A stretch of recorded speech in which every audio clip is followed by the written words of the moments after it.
Welcome to the Whiskey Vault. I'm Daniel. I'm Rex. He's a level 3 whiskey sommelier. Still, we had just had a class. I'm still only a level 3. I am an undetermined level of whiskey mooch. Yeah. I achieved god level status briefly. Yeah, it didn't last long. It went to your head. There was a fall from grace. Not sure where I landed. Speaking of sommelier, you had a class. Yeah, so we're shooting this on the Friday after here's whiskey level 2. Here's what we know about course. whiskey sommeliers. They're messy. Yeah, there's just... I didn't have a chance to clean things. That's why my voice is gone, too. So, Okay. Hey, we need that water. Well, That still had water in it. All right. are there clean glasses? on the stand? I found 2. Okay. Okay, so I just... so last night, Chrissy Martin, a little dab of bourbon, and a level 3 whiskey sommelier, went a little nuts in our vault and freaked out about all the expensive bourbons that I had hiding. So I sitting in plain sight. yeah. And so she went and hoarded them all into the corner. Yeah. So I just went over there and grabbed one of them. Yeah. So I'm trying to get.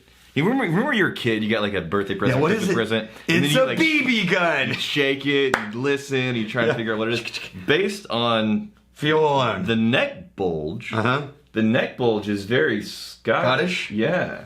But we'll see. All right. Okay, you ready? Yeah. It's so weird trying to pouring through the sock. It's an extra level of filtration. Filtration. Yeah. Yeah, I'm not okay with It's that. non-chill sock filtered. Yeah. Sock filtered. I really want to put that on a bottle now. That's a bourbon. Sock filtered. This is rich. I'm getting a lot But of classic you still notes. get some dusty corn, right? Brown sugar, caramel. But there's a different kind of sweetness to it, and there's not a lot of spice to it. As far as there's not as much instant rye, cinnamon, No, I'm getting rye. more. I'm getting more vanilla before. I haven't even found the rye yet. All right, so if you know things about bourbons, you know that the bourbon mash bill has a dominant mash bill percentage of corn. Yeah. Right? And then the second dominant percentage of grain has traditionally been rye from the Kentucky crew, but then also, what's the other option? Yes, Wheat. I'm really digging the vanilla on So this. if you pick up a bourbon that has a really nice, rich, this is obviously corn-based alcohol. Yeah. But then instead of these spicy, sharp rye notes, Yeah. you get these sweet, more candied and vanillas. So what I'm not getting on the nose is a really strong cherry note. Right. You'll often get a cherry in bourbon. I'm not getting the cherry. I'm getting more of a vanilla than a cherry. I'm getting some brown sugar. Maybe a little bit of molasses will go. This is a wheated bourbon, a wheated bourbon. which means wheat is the next dominant percentage. After corn? And it's after corn. Oh, yeah. That's real nice. It's got all the nice woody. Yeah. The wood notes show up all in the aftertaste and on the sides. Yeah. It's kind of rounded and approachable Oh, and with a dense core, like caramel sweet. caramel, and I'm actually getting a little bit of the cherry on the taste, though. A little bit.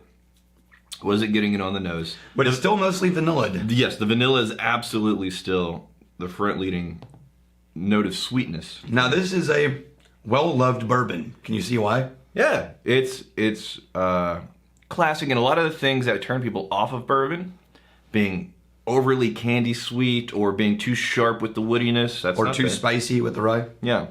So this shares the same mash bill and same warehouse, same barrels as Pappy 10 Okay.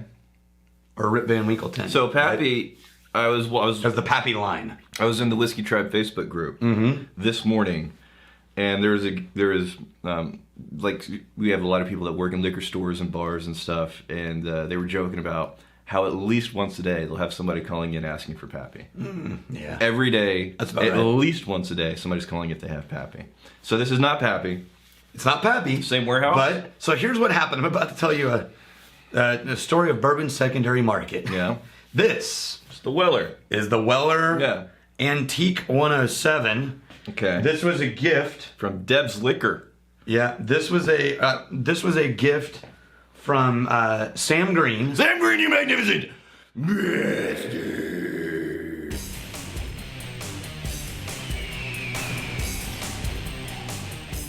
And also a level 2 whiskey som. Okay. And here's the thing. Back in the day, this was like $30. Yes. And I've seen more and more people posting in like the subreddit for whiskey trip, like, hey, have you guys found it harder and harder to find Weller? Yeah. Because Weller is... I have a theory, though. Go ahead. The same company, the same mash bill and barrels and everything. A lot of people have started to sort of seek out Weller as the cheaper pappy, right? But now it's running anywhere from $60 to $300 a bottle on the retail market. Okay, so how back in the day this was much cheaper than $60 to $300. Yeah, and for the money, right? For the money, it's like this over pappy all day. Yeah. For the money, this at the time, this is exceptional, and it still is. Pappy's running $1,000. If it was back in like the budget range, I mean, there'd be like no comparison. If you're in the $30, $35, $40 range, it's really hard. Once you start creeping past $40, then you can start to find some comparable stuff. Mm-hmm. But back when this was super cheap, I have a theory though. Okay. If I remember correctly, it was a few years ago. Somebody created the poor man's pappy. And it had Weller in it. But this was a well-known thing inside bourbon drinking communities. But I'm saying that I think that went a long way to popularize it amongst people who weren't like deep into whiskey. Right. Just people, because it's kind of like... How many people have watched that video? I don't know. It's kind of like, it's like a viral content kind of thing. Even if you're just vaguely aware of whiskey stuff, you've heard of Pappy. It's like, oh, Pappy must be the best whiskey he's ever made. It's like, no, there's a backstory. There's a reason why it became as popular as it is. But a poor man's pappy, that's sticky, man. Mm. That's something where even if you're not deep into whiskey, you're like, oh, I want to see what that's about. And poor man's pappy. This was a core part of that poor man's blend. And I think that probably isn't the only reason, but it's one of the reasons that made Weller. So you're taking credit for the Weller shortage. No, we didn't do that. Who was the poor man's pappy? We didn't do poor man's pappy. I don't know. I forget. It was a few years ago. It was... In terms of just a really nice representation of a rich, classic, vibrant bourbon, I think this is an excellent whiskey. Yeah, I'm betting that every single one of those videos of Poor Man's Pappy had Weller involved. Mm-hmm. Oh. The more I drink this, though, the more I'm finding that cherry. That cherry, every time I go back for a sip, that becomes more and more prominent, and the vanilla starts to fade away for me. So you know that I am not really a bourbon American. I'm more of a Scotch guy. That's my home turf, right? What? All this time? I know. So the level 2 class for whiskey somms is actually focused on it's the one you just, American whiskey. The one you just did? One we just did. It's all American whiskey. Okay. I have finally started to get to the point with bourbons and ryes where I've been able to correctly identify the internal markers in my head of what's happening. That's new territory for me. And one of the things that I have found is I am starting to find that bourbon will change for me as much as Scotch does. Oh. I'm used to a Scotch sitting in a glass for 30 minutes, slightly altering its profile as you go. Yeah. I was not used to that with bourbon because I guess I just wasn't paying attention. Point of clarity though. Sitting in a glass, altering like altering its profile. Are you saying the whiskey itself is changing as it's in the glass exposed to the air, or your experience of it? My experience of it. Okay. I'm sure it's also changing over 30 minutes sitting in a glass, evaporating a little. This is happening for me at the Weller right now. Right. What I'm saying is that it can happen pretty quickly, even over a 10-minute period when we were doing tastings the last 2 days. I would find that all of my first impressions were bam, and then if I waited 2 or 3 minutes, right, some of those big dominant things that caught my attention up front started to subside and vanish. Right. And all of a sudden I would find new things start to appear or become a little more dominant. Okay. And that's kind of cool, I think. I added some water. I'm going in. It brought the vanilla note back for me a bit. A little bit more of that oakiness that I was having at the beginning. Now that you've said that cherry note, I can't get rid of it, but I still think the vanilla is the strongest thing. And it is serious vanilla, like... Well, I mean, not flavoring, right?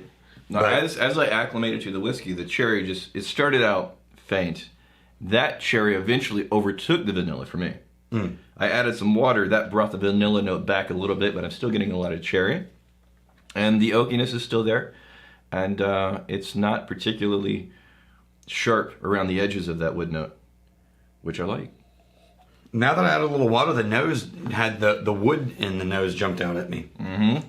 Someone finally commented on one of the Knob Creek reviews from a year ago.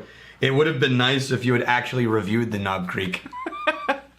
Watch, like, the introductory video for the channel. I know. Like, in the first 30 seconds, we say, occasionally we remember to talk about the whiskey. So here's the thing. I've said this to so many people, I'm losing count, but it's important that you hear this. It's important that you hear this. You watch us the same way you would watch Fixer Upper. Right? Which is, if you truly want to remodel a house. I get to be Joanna. Yeah. You don't, if you want to remodel a house and you're trying to remodel your kitchen. Like, look at this, dude. Oh, God. It's a Crown Royal bag. If you want to remodel your kitchen, you don't watch Fixer Upper episodes. Yeah. In order to figure out how to remodel your kitchen. Right. That's not what you're doing there. You're there to hang out with Chip and Joanna, watch some shiplap be stuck on something. We're here to hang out. That's the idea. All right. Yeah, dude, I'm going to... And drink some damn good whiskey. I didn't know we were shooting today, so I didn't pull comments. Because apparently that's my job now. No, I was going to. But, So I forgot about the whiskey thing. All right. Are we ever going to respond to all of these people saying, Connor, proper 12, Connor, proper 12? So I told you this weeks ago. That we should jump on that? That we because should it's jump on popular? that bandwagon for no other reason. I have no idea if the whiskey's good or not. For no other reason than it's guaranteed views. Yeah. And I'm kind of curious to know what the whiskey is like. Someone commented on the bourbon, it's not your father's bourbon. Yeah. They said, touch of vanilla, my ass. It's like calling King Kong a little monkey. It's true, man. It's true. Wait, I gotta look at that guy's name. I missed it because the comment was so funny, I just started laughing. Dwayne Brimhall. Oh, we have Dakota Hampton talking about this same episode. I love when Daniel gets so impassioned about bad labeling. I find it hilarious and endearing. It's spreadsheet rage. It really is. It really is. But, yeah. So we can't go to that well too many times. Yeah, this is why. Hold on. Because it gives people Justification. carte blanche justification to start Yeah. raging about shit. Like, no. Go to, like, there's hundreds of other whiskey groups where they're just all up in arms about silly bullshit. Yeah, It's whiskey. Chill the f*** out. There was a comment made that made me go, no, don't take it there. Right. Which was, I agree, Daniel, you're right, comma, this is why I hate all no age statement whiskey. Right. Like, no! No, can I get it? No, that was tell you this? not the Can I tell you journey. this? It does. We'll find a way to, like, laugh it off and tap dance around it. It does Yeah. make me so uncomfortable when you rant, though. Yeah. For that reason, because I know that's going to I'm translate. opening the doors. Yes. It's like, no, that's not what we're about. We don't rage on stuff that's supposed to be fun and interesting. Just Yeah. relax, enjoy whiskey. If you're really not into it, then there's so many other options. Mm-hmm. There's plenty of things in this world to get genuinely pissed off about. Whiskey is not one of them. Although I just completely undermined your identity. The thing you care about is stupid. I don't even know what I'm doing anymore. But see, the funny thing is, though, for them, watching me rage was like watching Jiminy Cricket yell. Right? And you actually know what it's probably closer to? You remember Ant-Man? The giant epic battle scene that involved children's Thomas the Tank Engine cars. Yeah. And they're like, ah! And then the camera backs up and there's just a train goes tink and falls over. Right. That sturdy little glass deserves a place of honor in the I vault. know. I wish that was pretty damn impressive. Whenever you I like, legitimately hold on through a glass, I was legitimately attempting to shatter that glass. didn't hit the rug, hit the wood floor. I even considered the fact I was going to have to sweep it up. And I was still like, yep. Okay. Nope, did not work. Fine. Hey, we gave legitimate tasting notes on this. You went in blind, still found all the right things. Yeah. Okay. People are digging the fact that we're doing this whole you're doing the blind tasting thing. Are they? Yeah. Okay. Yeah. They're like, wow, this is actually real comments about the whiskey. It's kind of nice. Oh. But it's keeping it fun too, because it's a blind tasting thing. I think one of them said like, that Rex is so hot right now. I need to wear shirts with collars. Yeah. So I can Pop them. pop the collar. Here's to fighting, stealing, and drinking. If you fight me, I fight for a friend. If you steal, may you steal a lover's heart. And if you drink, May you drink with us. Hey, thanks for hanging out with us in the Whiskey Vault. Don't forget to throw in a like, hit that subscribe button on the bottom right, and drop a question or comment down below.